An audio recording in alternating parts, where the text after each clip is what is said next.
कम से कम 5 साल का नज़रिया रखिए और 1 साल तक देखिए भी मत। उनको आदत बनाने के लिए अग्रेसिव हाइब्रिड फंड में पैसा लगाना चाहिए। यहाँ पे आपका पूरा लगा हुआ पैसा इक्विटी में नहीं होता है। जो सबसे बढ़िया लिक्विड फंड है और जो सबसे खराब लिक्विड फंड है उनमें कोई खास अंतर होता ही नहीं है। नमस्कार और नववर्ष की शुभकामनाओं के साथ साल 2025 के निवेश का बड़ा सवाल के पहले एपिसोड में आप सब लोगों का बहुत बहुत स्वागत है। तो इस साल निवेश करते समय किन बातों का ध्यान रखना जरूरी है, अपने लिए एक बेस्ट म्यूचुअल फंड चुनने से लेकर अपनी इन्वेस्टमेंट प्लानिंग को कैसे स्मार्ट और सिंपल रख सकते हैं आप, आज ये सब कुछ समझेंगे धीरेन्द्र सर से।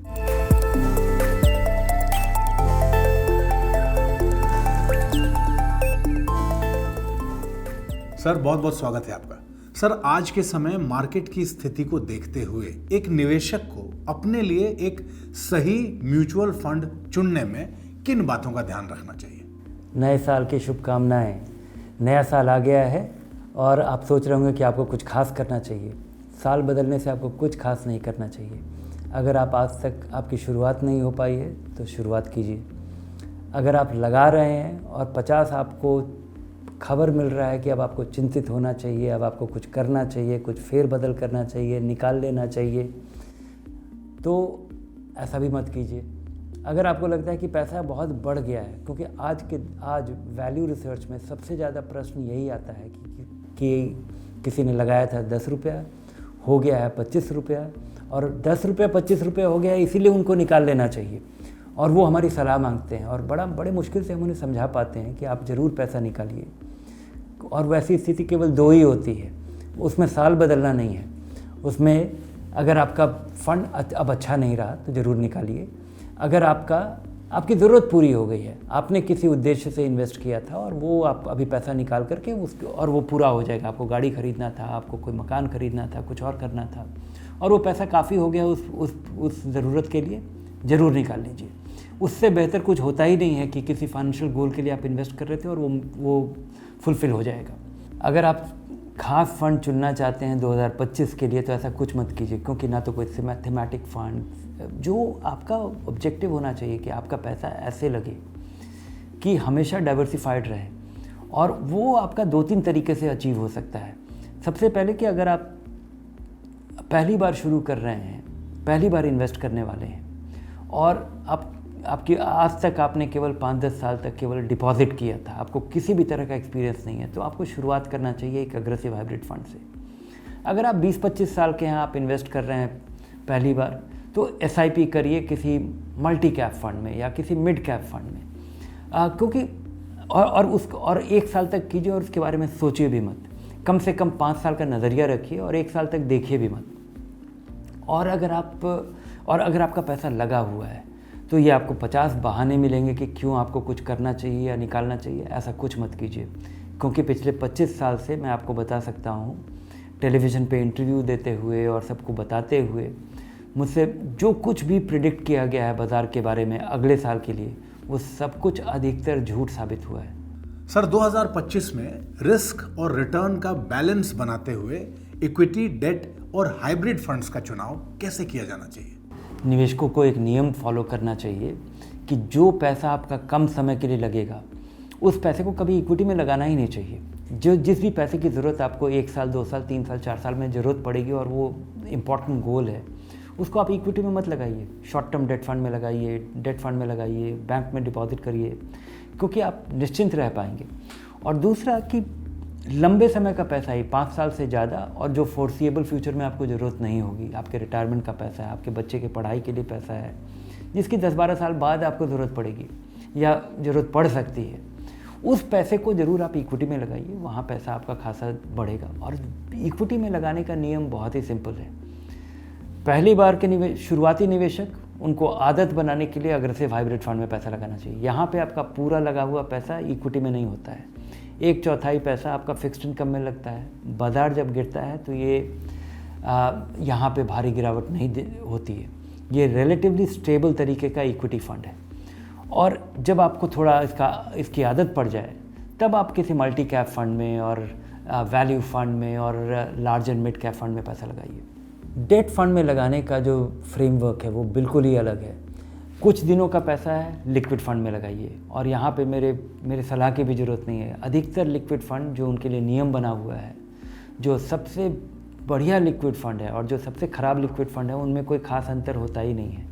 1-8% का रिटर्न का डिफरेंस आ जाए एक साल में, लेकिन वो भी आप गेस नहीं कर सकते कि किस में ज़्यादा होगा किस में कम होगा। तो लिक्विड फंड चुनते समय या अल्ट्रा शॉर्ट टर्म फंड चुनते हुए मैं अधिकतर खर्चे पे जाता हूँ, एक्सपेंस रेशियो के आधार पे मैं उसका चुनाव करता हूँ। बाकी बात है डेट फंड की, तो मेरी वहाँ पे सलाह होगी कि ऐसे डेट फंड में आप पैसा लगाइए ही मत जहाँ पे उतार चढ़ाव हो सकता है, क्योंकि आप सारा उतार चढ़ाव आप इक्विटी में देख रहे हैं और वहाँ पे आप वो विथस्टैंड कर रहे हैं। यहाँ पर आपको एक ऐसे एक डेट फंड का चुनाव करना चाहिए जो मेरे हिसाब से एक शॉर्ट टर्म डेट फंड है, जहाँ पे भारी उतार चढ़ाव कभी नहीं होता है। कभी गिरावट आती भी है तो 1/4% का, जो कि 1 महीने में रिकवर हो जाता है। तो आपके पूंजी को बेहतर तरीके से बरकरार या कायम रख पाने में केवल यही फंड यूज़फुल है, और बाकी सब स्पेशलिस्ट निवेशकों के लिए है जो देख रहे हैं कि कहाँ पे फंड मैनेजर ज़्यादा रिटर्न लेने के लिए वो ज़्यादा रिस्क ले रहा है और वो रिस्क बहुत ज़्यादा रिस्क नहीं होगा, वो समय के बाद ही वो साबित हो पाता है। एक आम निवेशक को इन सब से बचना चाहिए। और एक सबसे यूज़फुल कैटेगरी है हाइब्रिड फंड, जो खासकर वृद्ध लोगों के लिए बहुत ही यूज़फुल है कि आप काम करते हैं और अपना पैसा लगाते हैं। हो सकता है आपको पेंशन की ज़रूरत नहीं भी है, लेकिन ये जो भारी उतार चढ़ाव है बाज़ार का, जब आपकी आमदनी बंद हो जाती है तो आपको लगता है कि आप इतना उतार चढ़ाव आपको नहीं झेलना है, तो आप एक हाइब्रिड फंड में पैसा लगाइए, या अगर उससे आपको आमदनी चाहिए तो कंजर्वेटिव हाइब्रिड फंड में लगाइए, अगर आप पैसा नहीं चाहिए तो अग्रेसिव हाइब्रिड फंड में लगाइए। यहाँ पे लगा हुआ पैसा ये एक फंड है जिसमें इक्विटी और डेट कंबाइंड रहता है। इसका बड़ा फ़ायदा है, एक तो कि इससे मिलने वाला रिटर्न इक्विटी की तरह ट्रीट होता है, दूसरा कि इक्विटी और डेट में जो रीबैलेंसिंग फंड मैनेजर करता रहता है, आपको कुछ उसके बारे में चिंता नहीं करना, ना कोई आपको टैक्स देना है। इसके अलावा जो भी आपका पैसा इसमें लगा होता है, जब तक आप इसको छेड़छाड़ नहीं करते हैं, जब तक आप निकालते नहीं हैं, तब तक आपको कोई टैक्स नहीं देना है। अगर आप कोई डिपॉजिट करते हैं तो सालाना मिलने वाला ब्याज वो आपकी आमदनी में जोड़ दिया जाता है और उस पर टैक्स देना होता है। तो ये जो टैक्स डेफरल की जो भारी सुविधा है, का जो भारी फ़ायदा है, ये जो आपको म्यूचुअल फंड में मिलता है, वो हाइब्रिड फंड के ज़रिए रिटायरीज इसका खासा फ़ायदा उठा सकते हैं।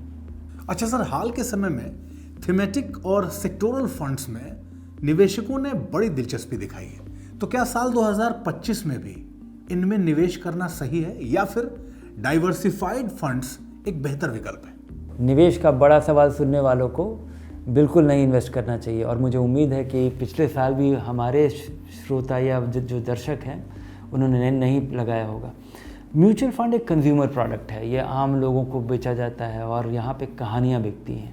जैसे हर फ्राइडे को एक नया सिनेमा आता है, उसी तरह से थोड़े दिन में एक नया फंड आता है और उसके साथ एक कहानी आता है कि इसमें ये लगाइएगा तो ऐसा हो जाएगा। आम तौर पे कहानी के पीछे यही होता है कि पिछले दिनों बहुत ज़बरदस्त इसका प्रदर्शन रहा है, और आम तौर पे जो ये म्यूचुअल फंड की जो कहानी है, ये आपको तब बेचा जाता है जब वो कहानी हो चुकी होती है, और पिछले 25 साल से मैं यही देख रहा हूँ। वो कैटेगरीज बहुत ही पॉपुलर होते हैं जहाँ हाल फिलहाल काफ़ी अच्छा रिटर्न मिला हो, और शायद आपके पैसा लगाने के तुरंत बाद गिरावट की शुरुआत हो जाती है। तो इससे बचना चाहिए। अपने पैसे को डाइवर्सिफाइड फंड में ही लगाएं। म्यूचुअल फंड में पैसा लगाने का ये खासा फ़ायदा है, और इसी सुविधा के लिए आप इसमें लगाते हैं। अच्छा सर, सही फंड चुनने में एक फंड मैनेजर का ट्रैक रिकॉर्ड कितना अहम है, और इसके अलावा अपने लिए एक बढ़िया फंड चुनने के दौरान निवेशकों को किन बातों का ध्यान रखना चाहिए? फंड मैनेजर एक बहुत ही इम्पोर्टेंट आदमी है, खासकर इक्विटी फंड में, क्योंकि वो उस पर ही निर्भर करता है उसकी।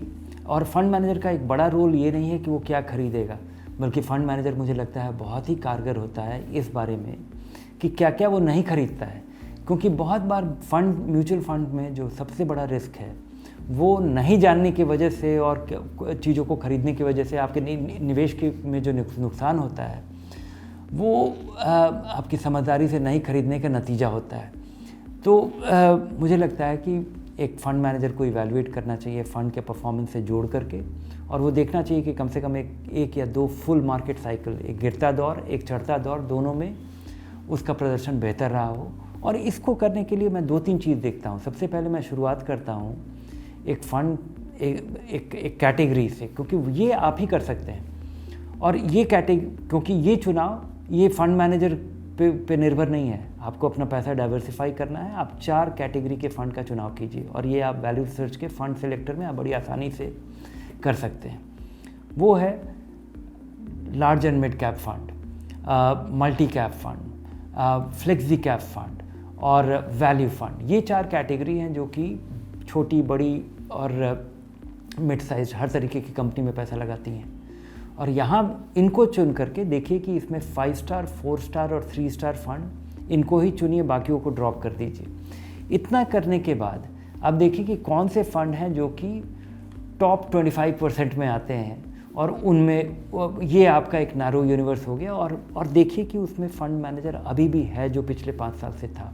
और ये सारी जानकारी आपको फ़ंड सेलेक्टर के स्क्रीन में ये आपको मिल जाएगी। सर, आपके इन सुझावों के लिए आपका बहुत बहुत धन्यवाद। तो देखिए दोस्तों, इन सरल और उपयोगी सुझावों से आप 2025 की शानदार शुरुआत कर सकते हैं। और आज के इस एपिसोड के बाद भी अगर मन में कोई प्रश्न रह गया है, कोई दुविधा है, तो अपने प्रश्न हमें कमेंट बॉक्स में लिख के भेज दीजिए। और अपने प्रश्नों के उत्तर के लिए धनक को आज और अभी सब्सक्राइब कर लीजिए। फिर मिलते हैं अगले एपिसोड में। तब तक के लिए नमस्कार।